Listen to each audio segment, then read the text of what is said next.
की वॉलिटिलिटी को कंट्रीब्यूट करते हैं। मैं बहुत ही ब्रीफली यहाँ पर रीड करने की कोशिश करूंगा, बताने की कोशिश करूंगा। क्रिप्टो मार्केट वॉलिटिलिटी को हम सीवीआई इंडेक्स के रूप में भी देखते हैं। क्रिप्टो मार्केट का जो क्रिप्टो वॉलिटिलिटी यानी कि सीवीआई इंडेक्स है या सीवी इंडेक्स है, वो तकरीबन 75 के आसपास एवरेज रहता है। और ये कुछ कुछ कंडीशन पे ये 120 तक भी क्रॉस हुआ है। अगर हम रिसेंट की बात करेंगे, वो हालांकि इस आंकड़े के अंदर तो नहीं दिया गया है, तो रिसेंट जो मार्केट का इस वक्त पे जो मार्केट करेक्शन में रही है, डाउन गई है इस वक्त पे मार्केट, उस वक्त पे जो सीवीआई स्कोर था दैट वाज बियॉन्ड 150। अगर आप इस पर्टिकुलर वेबसाइट पे जाकर के देखें, investing.com पे जाकर के, तो ये पूरे आंकड़े आपको वहां पर मिल जाएंगे। फिलहाल हम फैक्टर्स पर नजर डालते हैं कि आखिरकार अगर हम शेयर मार्केट से कंपेयर करें, अलग अलग कंट्री की जो सेंसेक्स है हम उसके साथ कंपेयर करें, ये क्रिप्टो मार्केट इतनी वॉलेटाइल है क्यों? इसके कारण क्या है? सबसे पहला कारण है न्यूएस्ट इंडस्ट्री है। बिल्कुल नई इंडस्ट्री है, पूरी दुनिया में अभी 1% लोगों ने भी अडॉप्ट नहीं किया है, धीरे धीरे मास अडॉप्शन की तरफ बढ़ रही है। सबसे पहला कारण तो ये है। दूसरा है global adoption, limited global adoption है, बहुत कम लोग हैं पूरी दुनिया में जिन्होंने इसे अडॉप्ट किया है। Absence of real use applicability, यानी कि ये देखो एक चीज और ध्यान से समझिए, क्योंकि आप लोग इस इंडस्ट्री के अंदर एंटर हुए हैं, तो इससे पहले कि प्रॉफिट कमाने के बारे में सोचे, तो थोड़े से बेसिक इसका जो नेचर है, बिहेवियर है, उसको समझना भी थोड़ा सा बहुत जरूरी है।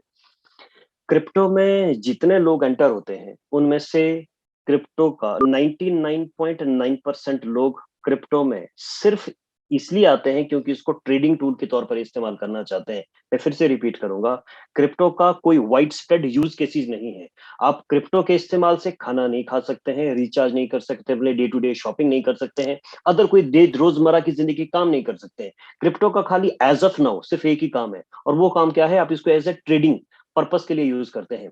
इसका मतलब है क्रिप्टो का यूज बहुत कम है, यानी कि बहुत कम एप्लीकेशन है इसकी रियल लाइफ के अंदर, जो कि इसे वॉलेटाइल बनाती है। एग्जिस्टेंस ऑफ क्रिप्टो वेल्स, ये सबसे बड़ा कारण है। अगर आज के बाद आपको मैं बताऊं, तो क्रिप्टो मार्केट की जो वॉलिटिलिटी है, उसका सबसे बड़ा जो कंट्रीब्यूटिंग फैक्टर है, जो सबसे बड़ी प्रॉब्लम है, सबसे बड़ी बीमारी है, that is the existence of crypto Wales.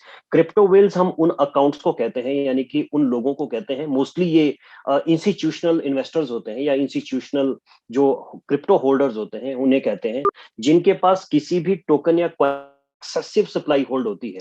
अब ये तो आप लोगों को मालूम है ना, जरा सोचिए, कोई कॉइन है मार्केट के अंदर जिसके टोटल 100 कॉइन है। अब आप सोचिए, जो 60 कॉइन्स है वो एक व्यक्ति के पास है, और बाकी के जो 40 कॉइन है वो 40 लोगों के पास है। तो आप समझ सकते हैं कि जिसके पास 60 कॉइन है, उसके पास मार्केट को मैनिपुलेट करने का कंट्रोल आ जाता है, ताकत आ जाता है। हम इन्हें क्रिप्टो वेल्स कहते हैं। इसके बारे में हम आगे जाकर के अभी और डिटेल में जानने वाले हैं। सो चौथा जो कारण है that is existence of crypto well. अगला जो कारण है that is government regulation implication. अभी अभी आप देख लीजिए पिछले साल भारतवर्ष के अंदर क्या हुआ। भारतवर्ष के अंदर बहुत शानदार ट्रेडिंग होती थी। गवर्नमेंट आई, गवर्नमेंट ने अपने रूल्स रेगुलेशन लेकर के आई और 30% टैक्स को इम्पोज कर दिया। कारण क्या हुआ? इंडिया की जितनी भी क्रिप्टो कंपनीज थी, वो जाकर के दुबई में बसनी स्टार्ट हो गई। जैसे ही ये रूल एप्लीकेबल हुआ, तो लोगों ने जाकर के ट्रेडिंग से अपना हाथ पीछे खींचना शुरू कर दिया। अगर रिसेंट की रिपोर्ट आपने पढ़ी होगी, चाहे वजीर एक्स की पढ़े, चाहे किसी अदर ट्रेडिंग प्लेटफॉर्म की पढ़े, जो ट्रेडिंग है, ट्रेडिंग वॉल्यूम है इंडिया का, जो कम लोग हैं, वो ट्रेडिंग के अंदर 80% ड्रॉप हुआ है पिछले एक साल के अंदर। यानी कि 80% लोगों ने जो सेंट्रलाइज्ड एक्सचेंजेस है वहां पर ट्रेड करना बंद कर दिया, सिंपली बिकॉज वो 30% टैक्स को अवॉइड करना चाहते हैं। तो कभी कभी ये भी कारण होते हैं जिसकी वजह से जो मार्केट होती है बहुत एक्सट्रीमली वॉलेटाइल होती है। और सबसे आखिरी जो कारण है that is technological developments. Blockchain technology infancy stage में है। हम रात को जब सोते हैं और जब हम सुबह उठते हैं, तो पूरी दुनिया में हजारों के हिसाब से जो ये साइंटिस्ट हैं, जिन्हें आप एक तरह से कंप्यूटर इंजीनियर्स कहते हैं, सॉफ्टवेयर डेवलपर्स कहते हैं, या सिंपली डेवलपर्स कहते हैं, ये मैसिव कोई ना कोई इनोवेशन कर चुके होते हैं। कोई ना कोई ऐसी नई चीज, कोई ना कोई ऐसा कोड जो है वो क्रिएट कर चुके होते हैं। यानी कि इन्फेंसी स्टेज में होने की वजह से इस पर्टिकुलर इंडस्ट्री के अंदर बहुत मेजर टेक्नोलॉजिकल चेंजेस आते हैं। जैसे ही कोई नया इनोवेशन, कोई नई इंप्रूवमेंट मार्केट में आती है, एग्जिस्टिंग चल रहे प्रोजेक्ट के ऊपर एक अच्छा खासा प्रोजेक्ट पड़ता है। तो ये कुछ एक फैक्टर्स थे जो कि क्रिप्टो वॉलिटिलिटी इंडेक्स को कॉज करते हैं, या फिर क्रिप्टो वॉलिटिलिटी इंडेक्स के लिए कंट्रीब्यूट करते हैं, जिसकी वजह से क्रिप्टो मार्केट पूरी दुनिया का सबसे ज्यादा एक्सट्रीम वॉलेटाइल मार्केट है। अब इसका एक उदाहरण है, जब आप इसे नॉर्मल किसी मार्केट के साथ जब आप कंपेयर करते हैं, लेट अस से किसी नॉर्मल स्टॉक मार्केट का इंडेक्स हम लेकर के देखते हैं, दूसरी तरफ क्रिप्टो मार्केट का देखते हैं, तो हम देखते हैं कि अगर हम एशिया के अंदर भी अगर हम बात करें, मान के चलिए हम हांगकांग या शंघाई की अगर हम बात करें, तो उनका जो वॉलेटिलिटी इंडेक्स यूजुअली रहता है दैट इज बिटवीन 20 to 25। जो वॉलेटिलिटी इंडेक्स रहता है। वहीं पर जो क्रिप्टो का मैंने एवरेज आपको बताया दैट इज 75, यानी कि 3 गुना ज्यादा वॉलेटिलिटी है इंडेक्स के अंदर भी। अगर हम इसको कहेंगे, इसको हम एब्सोल्यूट अगर हम फिगर्स में इसको लेकर के जाएं तो तकरीबन 3000 गुना ये ज्यादा वॉलेटाइल है compare to normal stock trading. तो इसका मतलब क्या हुआ, क्योंकि इतनी एक्सट्रीम वॉलेटिलिटी है और एक आम व्यक्ति जब क्रिप्टो के अंदर एंटर करता है प्रॉफिट कमाने के मकसद से, तो उसे ये समझ नहीं आ पाता है कि मुझे मार्केट के अंदर किसी कॉइन या टोकन के अंदर अगर मुझे अपना इन्वेस्टमेंट करना भी है तो मुझे किस पॉइंट पर करना चाहिए। और अगर उसे लॉस होना शुरू हो चुका है, मार्केट क्रैश होनी शुरू हो चुकी है, तो वो भी नहीं समझ पाता है कि मुझे बेसिकली एग्जिट कब करना है, कितना परसेंट लॉस होने के बाद मुझे एग्जिट करना चाहिए, मार्केट के बिहेवियर को मैं कैसे समझता हूं, जिसकी वजह से मोस्ट ऑफ रिटेल इन्वेस्टर्स हमेशा लॉसेज में रहते हैं। नाउ अब आती है प्रॉब्लम।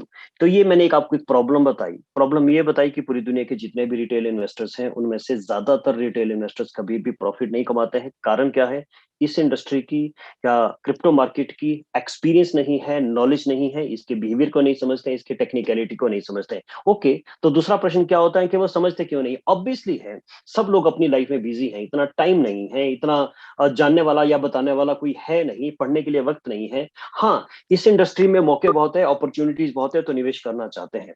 उन सभी लोगों के लिए उनकी प्रॉब्लम का जो सोल्यूशन है वो डिफिकल्ट हो सकता था, लेकिन उसे आसान बनाया आईटेकियन ने। आईटेकियन ने पहली बार इस प्रॉब्लम को जानते हुए, पूरी दुनिया के रिटेल इन्वेस्टर्स की प्रॉब्लम को जानते हुए, पहली बार first ever time in the world crypto के अंदर क्रिप्टो म्यूचुअल फंड्स लॉन्च किए हैं। अब जब मैं वह शब्द म्यूचुअल फंड्स कह रहा हूं तो म्यूचुअल फंड्स के जो बेसिक्स हैं वो हम सभी लोगों को मालूम है। म्यूचुअल फंड का मतलब है, आप अल्टीमेटली सोचिए हम कर क्या रहे हैं यहाँ पर, या फिर आईटेकियन करना क्या चाह रहा है। बड़े बड़े जो बिग वेल्स हैं, यानी कि क्रिप्टो वेल्स हैं, उनके पास मैसिव होल्डिंग है किसी क्वाइन या टोकन की। रिटेल इन्वेस्टर्स धीरे धीरे निवेश करते जाते हैं, क्वाइन का प्राइस बढ़ता जाता है, क्रिप्टो वेल्स सडनली अपना काफी भारी भरकम वॉल्यूम को डंप करके उस पूरे क्वाइन के या किसी टोकन के प्राइस को फिर से गिरा देती है। रिटेल इन्वेस्टर्स फिर से अपना निवेश करता है, फिर से धीरे धीरे क्वाइन के प्राइस को बढ़ाता है। जो क्रिप्टो वेल्स है फिर से डंप या पंप का गेम करके, फियर या फोमो की गेम के थ्रू हमेशा ही नुकसान पहुंचाते हैं रिटेल इन्वेस्टर्स को। इस बात को समझा गया आईटेकियंस की टीम के द्वारा। आईटेकियंस की टीम ने एक चीज समझी है कि एक रिटेल इन्वेस्टर अकेले क्रिप्टो वेल्स या फिर एक्सट्रीम वॉलेटिलिटी फैक्टर के साथ लड़ नहीं सकता है। हाँ, एक तरीका है कि पूरी दुनिया भर के जितने क्रिप्टो रिटेल इन्वेस्टर्स हैं वो इकट्ठा होकर के अपने छोटी छोटी निवेश को इकट्ठा करके एक बड़ा फंड क्रिएट करें, और फिर मार्केट का कोई प्रोफेशनल एक्सपीरियंस्ड पर्सन जिसे इसके बारे में नॉलेज है, एक्सपीरियंस्ड टीम जिन्हें इस मार्केट के इस इंडस्ट्री की नॉलेज है, वो उनके बिहाफ में छोटी सी फीस के ऊपर क्रिप्टो के फंड की ट्रेडिंग करना शुरू करे, जिससे वो अपने लिए भी प्रॉफिट बचाते हैं और अल्टीमेटली जो प्रॉफिट बनता है उसे यूजर्स के बीच में डिस्ट्रीब्यूट कर देते हैं। ये म्यूचुअल फंड का बेसिक है, जिसकी तौर पे म्यूचुअल फंड्स बनाए गए हैं। एक रिटेल इन्वेस्टर्स खुद निवेश नहीं कर सकता है बिना नॉलेज के, बिना एक्सपीरियंस के, लेकिन हाँ, वो म्यूचुअल फंड खरीद सकता है। म्यूचुअल फंड में जितना टोटल फंड होता है, कोई प्रोफेशनल उसे डे टू डे बेसिस पे ट्रेड करके यूजर्स के लिए प्लस एज वेल एज, और जो ट्रेडिंग कर रहा है यानी कि जो कंपनी ट्रेडिंग वाली है या जो फंड मैनेजर है अपने लिए, वो प्रॉफिट अर्न करता है। उसी बेसिस पे वर्ल्ड में पहली बार, दुनिया में पहली बार, क्रिप्टो इंडस्ट्री में पहली बार क्रिप्टो म्यूचुअल फंड्स को इंट्रोड्यूस किया है आईटेकियंस कोहोर्ट की तरफ से। फ्रेंड्स, 3 तरह के म्यूचुअल फंड्स को लॉन्च किया गया है। मैं बहुत ही ब्रीफ में इन तीनों म्यूचुअल फंड के बारे में एक्सप्लेन करूंगा और उम्मीद करूंगा कि इन तीनों का बड़े ध्यान से सुनेंगे, स्पेशली वो लोग जो आज पहली बार हमसे कनेक्टेड है।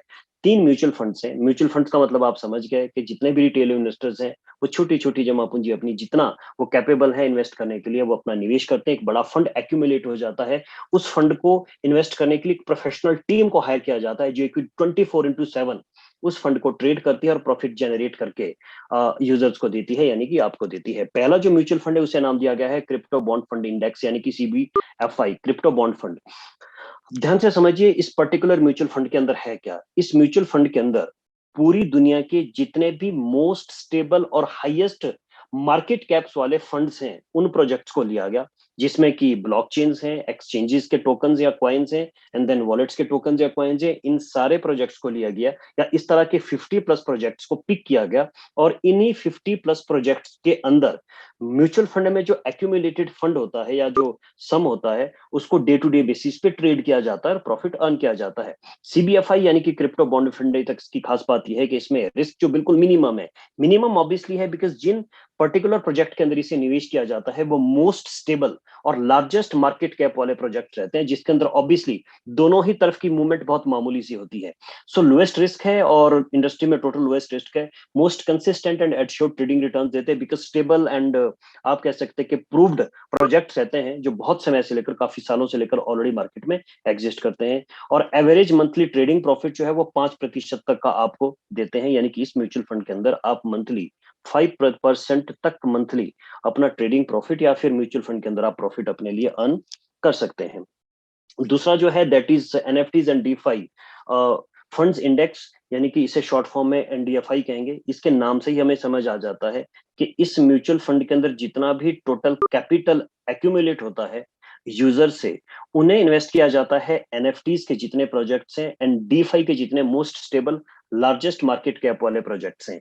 खास बात यह है कि 70 इस तरह के प्रोजेक्ट्स को आइडेंटिफाई किया गया है जिनके अंदर डेली बेसिस पे आईटेकियंस की जो प्रोफेशनल टीम है वो डे टू डे बेसिस पे ट्रीट करके प्रॉफिट को अर्न करके यूजर्स को डेली बेसिस पे प्रॉफिट देती है। इसकी इस म्यूचुअल फंड की खास बात यह है बिकॉज जैसा आप जानते भी हैं कि पूरे के पूरी जितनी क्रिप्टो मार्केट है उसमें से अभी पिछली साल आपने देखा होगा, लास्ट ईयर की बात रही होगी, तो एनएफटीज की बूम थी, एनएफटीज और मेटावर्स प्रोजेक्ट्स की बूम थी। उसके पहले साल की अगर आपको देखेंगे तो डीफाई के पहले के जो 3 साल थे डीफाई प्रोजेक्ट्स का बूम रहा है। हालांकि डीफाई का अभी भी मोमेंटम बरकरार है, एनएफटी का तो ऑब्वियसली अभी आप कह सकते हैं कि बहुत पीक पे है इस वक्त पे जो मोमेंटम है। सो इसके जो की फीचर्स है that is best and most stable projects हैं बिकॉज नए प्रोजेक्ट्स हैं, मैसिव है, मार्केट में डिमांड है, ट्रेंड्स के साथ है, तो इसका आप समझ सकते हैं कि इसके अंदर रिटर्न्स भी हायर रहते हैं। Minimum to moderate risk factor है, high and assured trading returns है, पर मंथ 7.5% तक का आपको ट्रेडिंग प्रॉफिट इस पर्टिकुलर म्यूचुअल फंड से आता है। तीसरा जो म्यूचुअल फंड है that is memes and launch pads fund index. इसके भी नाम से ही समझ आ जाता है इस पर्टिकुलर म्यूचुअल फंड के अंदर जितना टोटल कैपिटल एक्यूमुलेट होता है उसे इन्वेस्ट किया जाता है मीम्स कॉइन्स एंड टोकन्स के अंदर या फिर लॉन्च पैड्स के प्रोजेक्ट्स के टोकन्स एंड कॉइन्स के अंदर। अब पहले तो इन दोनों टर्म्स को समझ लीजिए। मार्केट में बहुत सारे ऐसे कॉइन्स एंड टोकन्स हैं जिसको एंटरटेनमेंट के लिए बनाया गया है। All those projects don't solve or doesn't solve or don't solve any particular or sort of purpose at all. उनका कोई बड़ा कोई किसी पर्पस को सॉल्व करना मकसद नहीं है, बस वो एंटरटेन क्रिएट करते हैं, एंटरटेनमेंट के लिए बनाए जाते हैं, जिन्हें हम मीम्स कॉइन के नाम से भी जानते हैं। फॉर एग्जांपल डॉजी कॉइन है, इट्स अ मीम कॉइन, या फिर शिबू इनू है, वो एक मीम कॉइन है, या फिर इस तरह के बहुत सारे कॉइन्स हैं जो मीम कॉइन्स की कैटेगरी में आते हैं। ये सिर्फ एंटरटेनमेंट के लिए बनाए जाते हैं, कोई बिगर पर्पस सॉल्व नहीं करते हैं। दूसरी तरफ आते हैं लॉन्च पैड्स। लॉन्च पैड्स कैसे कहा जाता है, किसे कहा जाता है? जितने भी ब्लॉकचेन या अदर इंफ्रास्ट्रक्चर्स हैं उनका खुद का एक प्लेटफॉर्म है जहां पर वो अदर जो आने वाले प्रोजेक्ट्स होते हैं उन्हें सपोर्ट करते हैं मार्केटिंग के अंदर, फंड रेजिंग के अंदर, या फिर डेवलपमेंट्स के अंदर, या फिर आप कह सकते हैं कि कंसल्टेंसी के अंदर। फॉर एग्जांपल अगर हम बाइनांस की बात करें, बाइनांस एक बहुत बड़ा इकोसिस्टम है, उनका खुद का लॉन्च है बाइनांस लॉन्च पैड के नाम पर, जहां पर हर महीने कोई ना कोई नए प्रोजेक्ट्स इंट्रोड्यूस किए जाते हैं, नए नए प्रोजेक्ट्स को सपोर्ट किया जाता है। सिमिलरली पोल्का डॉट का पोल्का स्टार्टर है, कसुमा है, देन सोल स्टार्टर है, कार्डनो का खुद का मैटिक लॉन्च पैड है। सो इस तरह के जितने भी टोटल लॉन्च पैड्स हैं, अब आप ध्यान से समझिए, जो मीम्स हैं बेसिकली वो एंटरटेनमेंट है, जब मार्केट में आते हैं तो बहुत तेजी से ग्रो भी करते हैं और बहुत तेजी से नीचे गिरते भी है, ये इसका करेक्टरिस्टिक है। लॉन्च पैड्स के अंदर का मतलब क्या हुआ कि लॉन्च पैड मतलब जहां पर कोई नया प्रोजेक्ट इंट्रोड्यूस किया गया है। अब ये नया प्रोजेक्ट है तो प्रोबेबिलिटी है कि अगर ये ग्रो करेगा तो बहुत फास्ट, बहुत तेजी से ग्रो करेगा, और प्रोबेबिलिटी है कि ये ग्रो ना भी करे। मतलब लॉन्च पैड्स के अंदर जो प्रोजेक्ट्स रहते हैं जरूरी नहीं है कि वो मैसिव सक्सेस हो जाए, लेकिन एक प्रोबेबिलिटी आप देखिए जो यहाँ पर आईटेक की टीम की तरफ से दी गई है। हर 100 प्रोजेक्ट्स में से अगर 55 प्रोजेक्ट्स भी हिट होते हैं, यानी कि आधे से थोड़े से ज्यादा अगर प्रोजेक्ट सक्सेसफुल होते हैं, तो बहुत स्ट्रॉन्ग और बहुत पावरफुल रिटर्न्स आपको देकर के जाते हैं। इसकी खास बात यह है क्योंकि मीम्स एंड लॉन्च पैड दोनों के अंदर ही सही सही तरीके से कोई नहीं कह सकता है कि इन प्रोजेक्ट्स के अंदर जो ये प्रोजेक्ट्स रहते हैं बेसिकली ये कितना ग्रो होंगे, कितने समय में ग्रो होंगे, इसमें कोई सही सही तरीके से नहीं बता सकता है। तो इसका मतलब ये भी हुआ कि इन तीनों म्यूचुअल फंड्स के अंदर जो हाईएस्ट रिस्की और हाईएस्ट प्रॉफिटेबल अगर कोई म्यूचुअल फंड है दैट इज एमएलएफआई।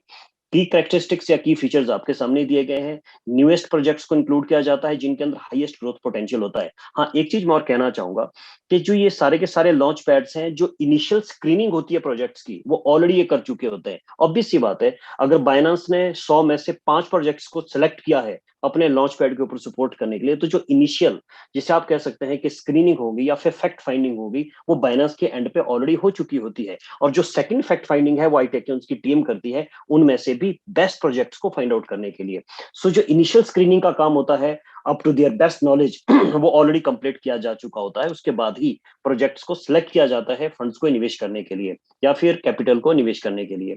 इसके अंदर जो रिस्क फैक्टर है, that is moderate to very high risk, highest return in the industry, और 15% तक के मंथली एवरेज रिटर्न्स आपको दे सकता है ये म्यूचुअल फंड जो मैंने आपको नाम बताया है। आने वाले टाइम में बहुत सारे अदर म्यूचुअल फंड्स हैं जो आईटेक उनकी टीम कहती है कि वो लॉन्च करने वाली है, जैसे कि ग्लोबल स्टॉक डेरिवेटिव्स हो गए, option future margin and AI metaverse launch pads and digital gaming, and also into the global politic affair and metro economy shifts. तो आने वाले समय में ये म्यूचुअल फंड किस तरह के देखेंगे, we really don't know about it, but आने वाले समय में ये प्रोजेक्ट्स भी या इस तरह ये म्यूचुअल फंड्स भी लॉन्च किए जाएंगे। Now let's talk about the tech. Friends, अभी इस पूरी प्रेजेंटेशन के दौरान जैसे ही हमने इनिशियल मार्कअप किया या इनिशियल हमने अपना जो चीजों को समझा, तो सीधा ही मैंने आपको पहले प्रोजेक्ट्स के बारे में बताया, यानी कि आईटेकियन कोहोर्ट का जो पहला बड़ा प्रोजेक्ट है, यूनिक प्रोजेक्ट है, उसके बारे में बताया, जिसका नाम था म्यूफाई, यानी कि crypto mutual fund indexing platform के बारे में बताया। इस एंटायर इकोसिस्टम को एज ऑफ नाउ, यानी कि जब ये शुरू हुआ था तब डेवलप एंड डिप्लॉय किया गया था इसे बाइना स्मार्ट चेन के ऊपर। और बाइना स्मार्ट चेन के ऊपर चूंकि इसे डिप्लॉय किया गया था, तो जो नेटिव टोकन बनाया गया है उसका नाम है टैग टोकन। इसे टेक्योन म्यूचुअल फंड इंडेक्स टोकन नाम भी दिया गया।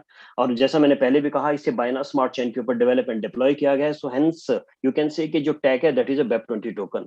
टोकेनोमिक्स की अगर हम बात करें, जिसे कि ये टेक्नोमिक्स कहते हैं, total price 300 million token and IDO के थ्रू 20% यानी कि 60 मिलियन टोकन सेल करने के लिए एलोकेट किए गए थे। डेवलपमेंट के लिए 20% टोकन, प्री सेल में 10% टोकन सेल किए गए हैं, मार्केटिंग के लिए 10%, और बाकी के जो टोकन है उसमें से 5% for advisers, free airdrop के लिए 5% टोकन एलोकेट किए गए, फाउंडर्स के लिए 5%, पब्लिक लिस्टिंग के लिए 25% यानी कि 75 मिलियन टोकन को एलोकेट किया गया है। So that was a little bit idea about the tokenomics. Now let's talk about the most important thing about this entire tokenomics, और you can say the token strategy, जिसे हम wasting strategy कहते हैं। दोस्तों, अभी जब मैं पीछे आपसे बात कर रहा था, जहां पर मैंने आपको कहा कि जो वेल्स होती हैं उनके पास मार्केट को मैनिपुलेट करने की जो कैपेबिलिटी है या फिर जो पावर्स हैं, वो इसलिए आती है क्योंकि किसी भी टोकन या कॉइन की ये मैक्सिमम सप्लाई को ओन करते हैं या अपने पास होल्ड करते हैं। किसी भी मोमेंट पे ये पंप और डंप करके मार्केट को मैनिपुलेट कर सकते हैं। इसका मतलब क्या हुआ कि कोई भी कॉइन या टोकन मैनिपुलेशन फ्री तभी हो सकता है जब किसी भी एक व्यक्ति, इंस्टीट्यूशन या वेल्स के पास एक्सेसिव सप्लाई एक्यूमुलेट ना हो।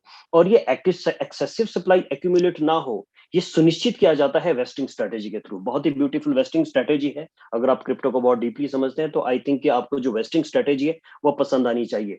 इसमें से मैं किसी एक पर्टिकुलर जो एलोकेशन है उसकी स्ट्रेटेजी को एक्सप्लेन करूंगा, बाकी की सारी को आप ऑटोमेटिकली समझ जाएंगे। Let's talk about the marketing fund, या फिर हम एडवाइजर्स का मान के चलते हैं या फाउंडर का मान के चलते हैं। फाउंडर्स कौन? जिन्होंने आईटेकियन प्लेटफॉर्म को बनाया, जिन्होंने इसे क्रिएट किया।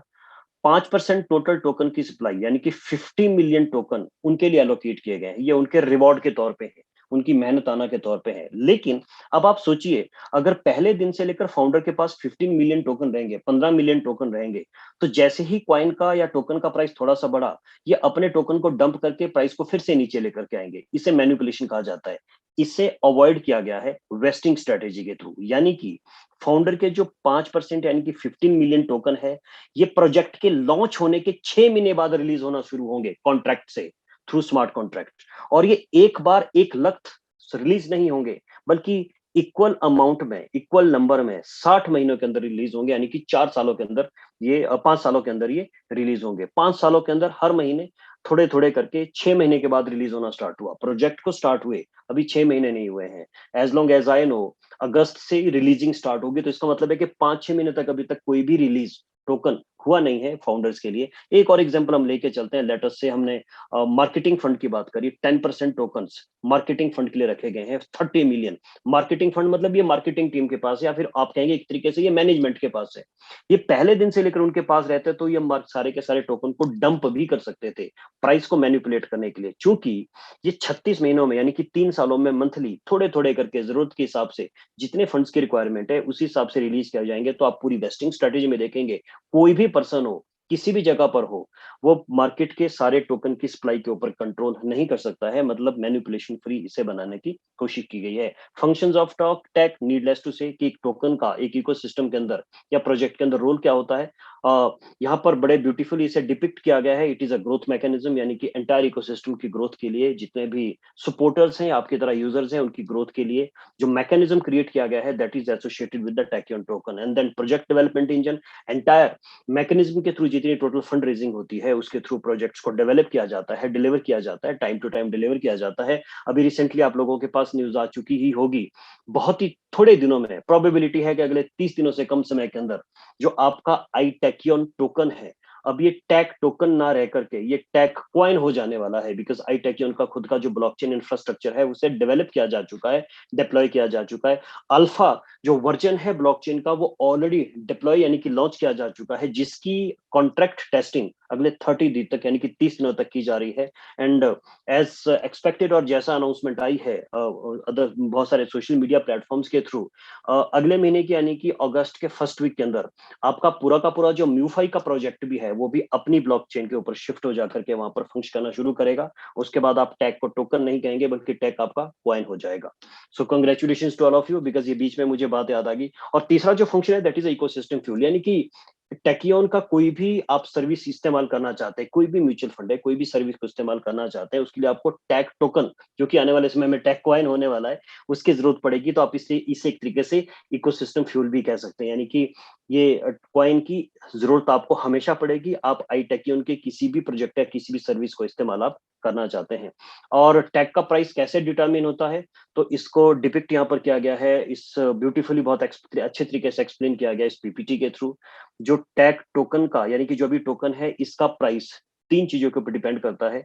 बीएनबी के साथ क्योंकि पैक्ड है, तो बीएनबी का प्राइस अगर गिरता है तो ऑटोमेटिकली टैग का भी प्राइस डॉलर्स में गिरता है। बीएनबी के साथ इसका जो प्राइस है दैट इज फिक्स्ड, लेकिन in terms of dollars, dollars में अगर वैल्यू गिरती है बीएनबी की तो ऑटोमेटिकली टैग की भी वैल्यू डॉलर्स में गिरती है, यानी कि कम होता है।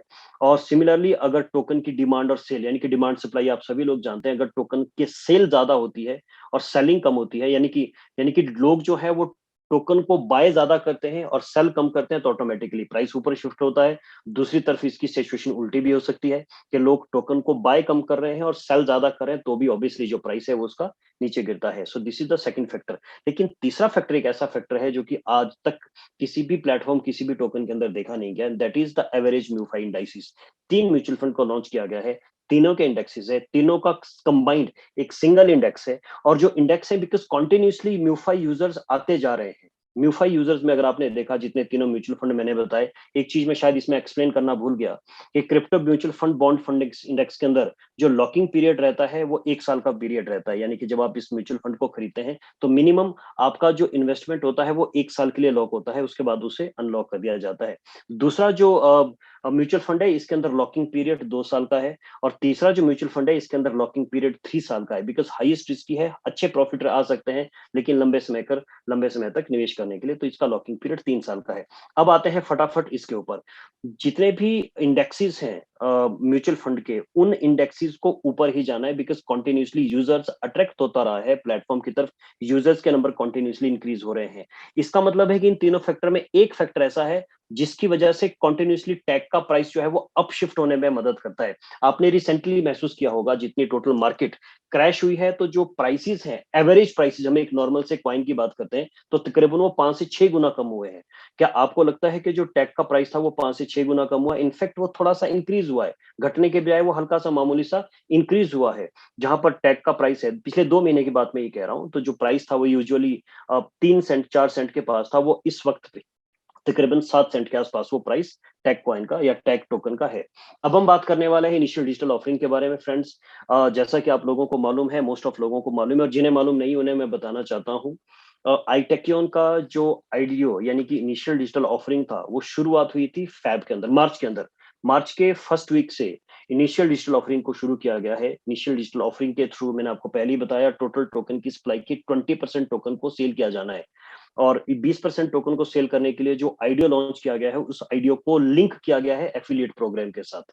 यानी कि कोई भी व्यक्ति वेबसाइट पे जाकर के डायरेक्टली अपने लिए टैग टोकन को बाय कर सकता है। उसके पास ऑप्शन है, वो जितने लंबे समय तक चाहे टोकन को होल्ड कर सकता है, जिस मोमेंट चाहे वो उसे सेल कर सकता है।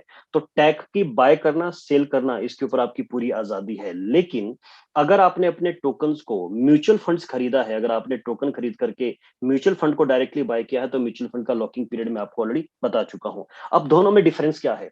एक तरफ आपने खाली टोकन को होल्ड किया और दूसरी तरफ आपने म्यूचुअल फंड को होल्ड किया। अगर आप अपने लिए खाली टोकन होल्ड करते हैं, तो आपको इंतजार करना होगा टोकन के प्राइस के एप्रिसिएशन का।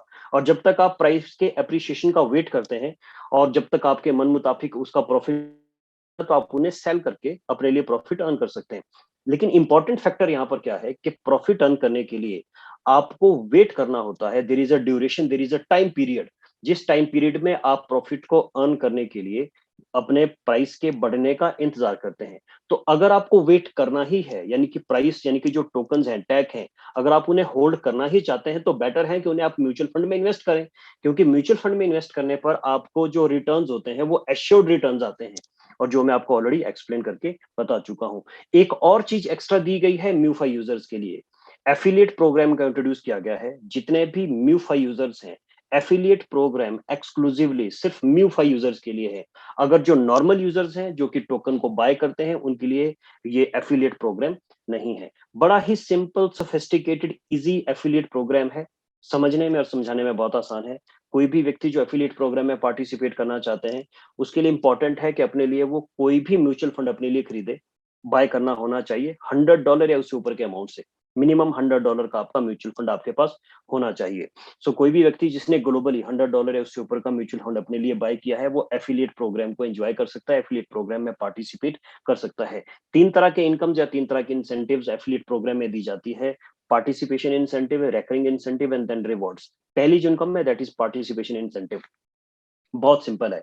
3 लेवल का एफिलिएट प्रोग्राम है। आप जिन लोगों को डायरेक्टली इंट्रोड्यूस करते हैं, उन्हें फर्स्ट जनरेशन कहा जाता है। फिर वो जिन्हें डायरेक्टली इंट्रोड्यूस करते हैं, उसे सेकंड जनरेशन कहा जाता है। फिर वो जिन्हें डायरेक्टली इंट्रोड्यूस करते हैं, उससे थर्ड जनरेशन कहा जाता है। 3 जनरेशन तक का एफिलिएट इंसेंटिव आप अपने लिए अर्न कर सकते हैं। फर्स्ट लेवल यानी कि फर्स्ट जनरेशन से जिन लोगों को आपने डायरेक्टली इंट्रोड्यूस किया है, उनके टोटल कॉन्ट्रीब्यूटेड अमाउंट का 7% आपको इंसेंटिव मिलता है। एज अ पार्टिसिपेटरी इंसेंटिव आप कह सकते हैं। सेकंड लेवल पर जितने टोटल लोग आपकी टीम में हैं, उनके टोटल डायरेक्टली कंट्रीब्यूटेड अमाउंट या फिर जितना उन्होंने म्यूचुअल फंड को बाय किया, जितने अमाउंट का किया है, उसका 2% आपको इंसेंटिव मिलता है। थर्ड जनरेशन पर यह है 1%। इंपॉर्टेंट चीज यहाँ पे ध्यान रखने वाली ये है, जैसे मैंने पहले भी कहा, कि फर्स्ट जनरेशन से अगर आप इंसेंटिव अर्न करना चाहते हैं, तो ऑब्वियसली आपकी खुद का जो आईडी है, वो $100 या उससे ऊपर के म्यूचुअल फंड से एक्टिवेटेड होना चाहिए। Needless to say about it. Second level से ये बेनिफिट लेने के लिए आपके कम से कम 2 डायरेक्ट होने चाहिए। और थर्ड लेवल से अगर ये बेनिफिट आपके लेना चाहते हैं, तो कम से कम 3 डायरेक्ट आपके पास पार्टिसिपेंट्स या एफिलिएट्स होने चाहिए। सिंपल भाषा में कहें तो अगर आपने 3 लोगों को डायरेक्टली रेफर कर दिया है, तो ऑटोमेटिकली ये इनकम लेने के लिए आप क्वालिफाई हो जाते हैं। दूसरी जो इनकम है, that is recurring incentive. Friends, affiliate program के ऊपर मैं ज्यादा बहुत डिटेल में बात नहीं करूंगा। मेरा रिक्वेस्ट ये है कि प्रेजेंटेशन के खत्म होने के बाद आप उनसे जरूर बात करें जिन्होंने आपको इन्वाइट किया है। बहुत डिटेल में आप एफिलिएट प्रोग्राम के बारे में उनसे बातचीत कर सकते हैं। Second incentive, recurring incentive. Recurring incentive के नाम से भी पता चलते हैं कि ये कॉन्टिन्यूसली या बार बार हमारे पास आता है एक निश्चित अवधि के लिए। इसे रैकरिंग कहा जाता है। बड़ा सिंपल है।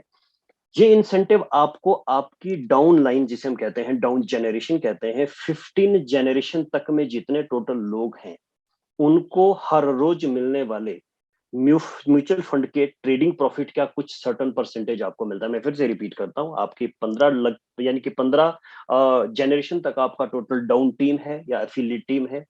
उन 15 लेवल में जितने भी टोटल लोग हैं, उन्होंने म्यूचुअल फंड अपने लिए खरीदा है, तो ऑब्वियस सी बात है, उन्हें डेली बेसिस पे म्यूचुअल फंड के इंसेंटिव्स आते हैं, यानी कि ट्रेडिंग प्रॉफिट आता है, म्यूचुअल फंड का प्रॉफिट आता है।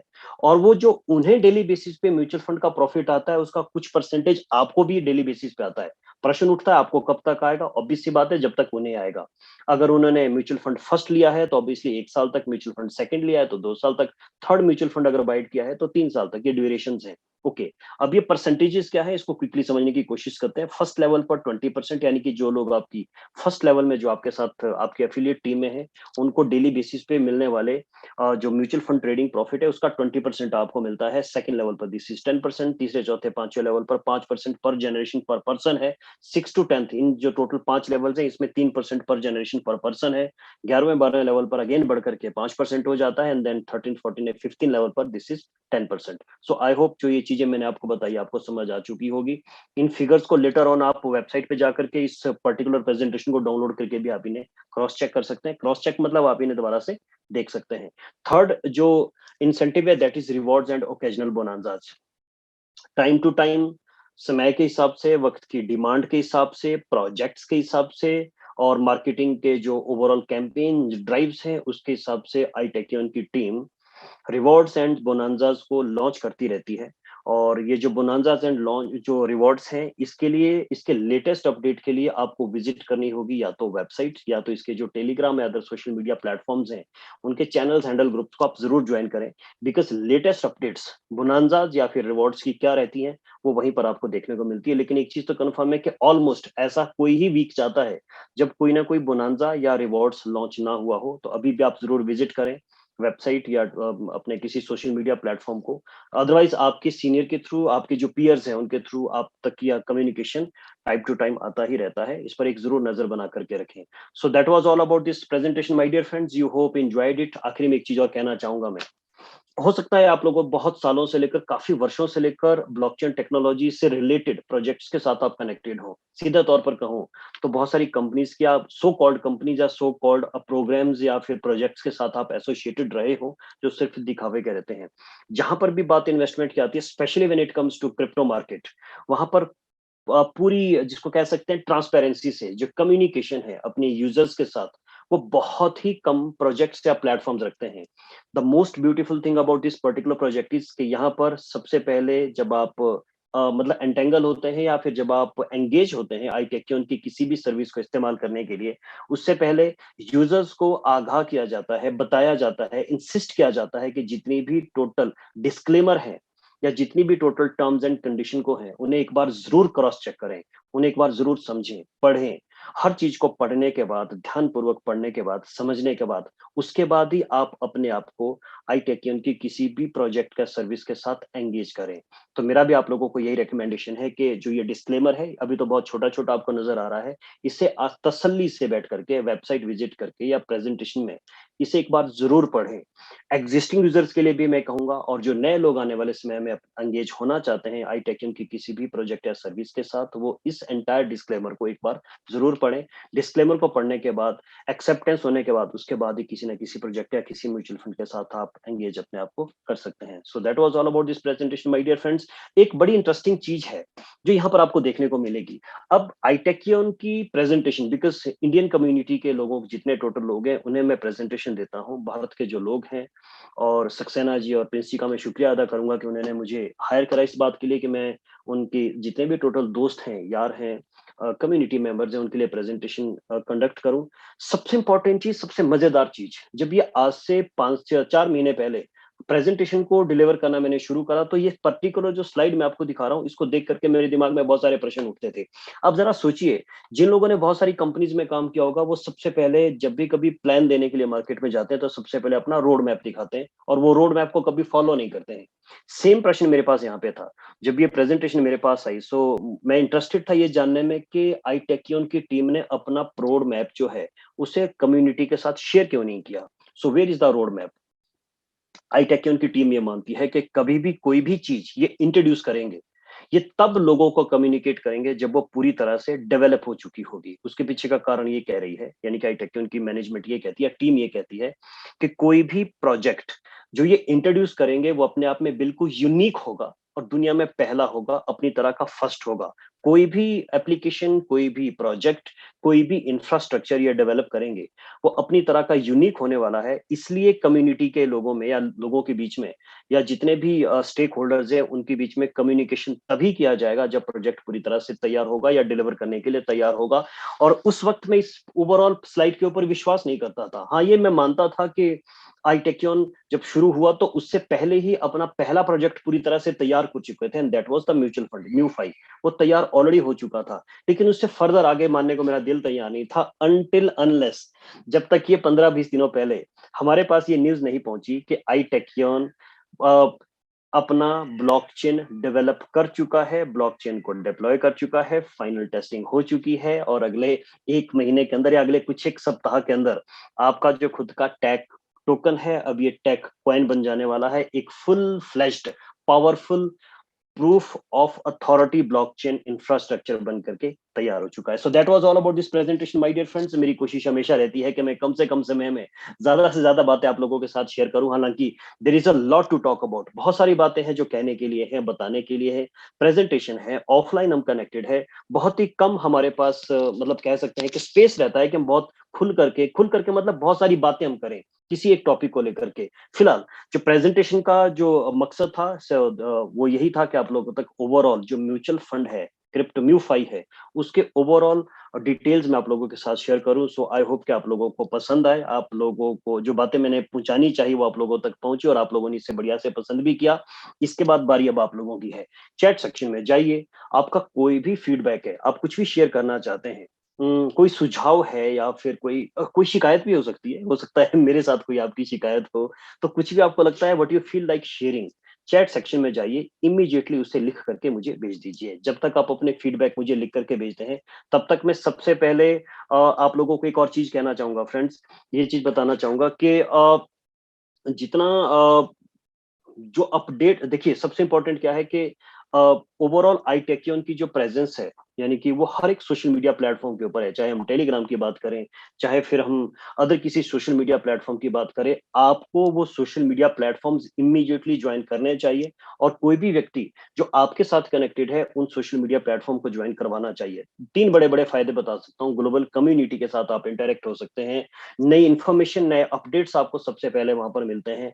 और अगर आपकी कोई क्वेरी भी है, कोई चीज़ आप पूछना चाहते हैं, कुछ पूछना चाहते हैं या कुछ शेयर भी करना चाहते हैं, तो वो प्लेटफ़ॉर्म के ऊपर आप बहुत ईज़िली कम्युनिकेट कर सकते हैं अपने साथ और इनफैक्ट जो ओवरऑल मैनेजमेंट है टेक, उनके साथ आप उसे शेयर कर सकते हैं। और इतना ही नहीं, बल्कि मैं ये भी कहूँगा कि जो प्रेज़ेंटेशंस हैं, ये प्रेज़ेंटेशन इसलिए भी रिपीटेडली करवाई जाती है कि आप लेटर ऑन जब अपने लेवल पे, जब आप अपने दोस्तों के साथ या अपने आस-पास के लोगों के साथ जब आप इन्फॉर्मेशन को शेयर करें, तो एट लीस्ट कहीं पर कोई मिस्टेक ना हो, जो इन्फॉर्मेशन है उससे मतलब आप कह सकते हैं कि जो एक्यूरेट इन्फॉर्मेशन है वो अपने लोगों के साथ शेयर करें। इसके अंदर कोई भी बनावटी बातें ना हो, इसके अंदर किसी भी तरह के कोई फेक प्रोमिसेस ना हो, क्योंकि जिन लोगों के साथ आप इंटरैक्ट होते हैं, जिन लोगों के साथ आप कम्युनिकेशन करते हैं, उन्हें हक है सच्चाई जानने का, ओवरऑल ट्रू इन्फॉर्मेशन को जानने का। तो ये ओवरऑल पर्पस रहता है इन प्रेजेंटेशन को रिपीटेडली कंडक्ट करने का। So that was all about this presentation my dear friends, thank you very much. आप लोगों के काफी सारे फीडबैक मेरे पास आए, हालांकि समय हो चुका है, तो आपके जो फीडबैक्स हैं इन्हें मैं जरूर पढ़ूंगा। जहां तक मोटी मोटी नजर मेरी जा रही है, आप लोगों की तरफ से मुझे थैंक यू वेरी गुड यही चीजें देखने को मिल रही है, तो इसके लिए मैं आप लोगों की जो हौसला अफजाई है, इसके लिए मैं आप सभी लोगों का तहे दिल से बहुत बहुत शुक्रिया अदा करता हूं। So that was all for the day my dear friends, and thank you very much for joining me tonight and making this presentation so beautiful. और मैं जैसे पहले भी मैंने कहा, iTechyon पावरफुल प्रोजेक्ट्स लेकर के आ रहा है। iTechyon कुछ ऐसे करने की कोशिश कर रहा है, इतनी स्पीड में करने की कोशिश कर रहा है। यूजुअली आप लोगों ने देखा भी होगा दोस्तों, एक बात और कहना चाहूंगा वाइंड अप करने से पहले, किसी भी प्लेटफॉर्म या कोई भी ग्रुप ऑफ पीपल या किसी ऑर्गेनाइजेशन ने जब भी कभी ब्लॉकचेन इंफ्रास्ट्रक्चर की शुरुआत करी है, तो एक्चुअल में ब्लॉकचेन को इंट्रोड्यूस करने में उन्हें बहुत वक्त लगा है। Usually it takes up to 2 to 3 years, 2 से 3 साल लग जाते हैं ब्लॉकचेन इंफ्रास्ट्रक्चर को डेवलप करने में एंड देन उसको डिप्लॉय करके उसको एक्चुअल में लाइव करने में। अब हम लोगों के सामने iTechyon का जो ब्लॉकचेन है वो लाइव हो चुका है, जिसके अंदर अपना खुद का म्यूफाई कॉन्ट्रैक्ट भी जो नेक्स्ट मंथ है, जैसा कि प्रोजेक्टेड है, जैसा हमें कम्युनिकेट किया गया था इंटरनेशनल प्रेजेंटेशन के अंदर, वो लॉन्च होने वाला है। सो यहाँ से एक चीज समझ आती है कि iTechyon की जो टीम है, जो कोर टीम है, जो टेक्निकल टीम है वो बहुत पहले से लेकर एक्टिवेटेड है। इनफैक्ट इससे पहले कि iTechCon के बारे में मार्केटिंग शुरू की जाए, म्यूचुअल फंड को प्रमोट किया जाए, लोगों को या कम्युनिटी डेवलपमेंट प्रोग्राम शुरू किए जाए, उससे भी पहले से लेकर इसके ऊपर ऑलरेडी डेवलपमेंट के काम शुरू हो चुके हैं। सो आप सभी लोग कांग्रेचुलेशन के पात्र हैं। सो मेरा मेरा बस इतना ही कहना है कि दिल लगा करके अगर आपको प्रोजेक्ट समझ आता है, अगर आप अपने आप को कनेक्टेड महसूस करते हैं इस एंटायर इकोसिस्टम के साथ, तो दिल जान से जुट जाइए। और हाँ, एक चीज और जरूर कहना चाहूंगा, ये प्रेजेंटेशंस होती ही इसलिए हैं ताकि जो एक्यूरेट इन्फॉर्मेशन है जितना बेस्ट पॉसिबल हो, मैं आपके साथ और आपकी टीम के साथ शेयर करूं। और आपसे भी यही उम्मीद करूंगा कि आप जब भी कभी बात करें, अभी किसी भी व्यक्ति के साथ शेयर करें, तो जरूर जो एक्यूरेट इन्फॉर्मेशन है, ट्रू इन्फॉर्मेशन है, उसे ही लोगों तक कम्युनिकेट करें। So that was all for the day, my dear friends, and thank you very much once again to joining me tonight and making this presentation so wonderful. We'll meet you again soon. कब तक होगी मैं नहीं कह सकता हूँ, लेकिन बहुत ही जल्दी अगली प्रेजेंटेशन में आप लोगों के साथ मेरी मुलाकात होगी। तब तक के लिए मस्त रहें, स्वस्थ रहें, बिंदास होकर के जिंदगी जीते रहें, दबा करके iTechCon के साथ काम करते रहें। Good night.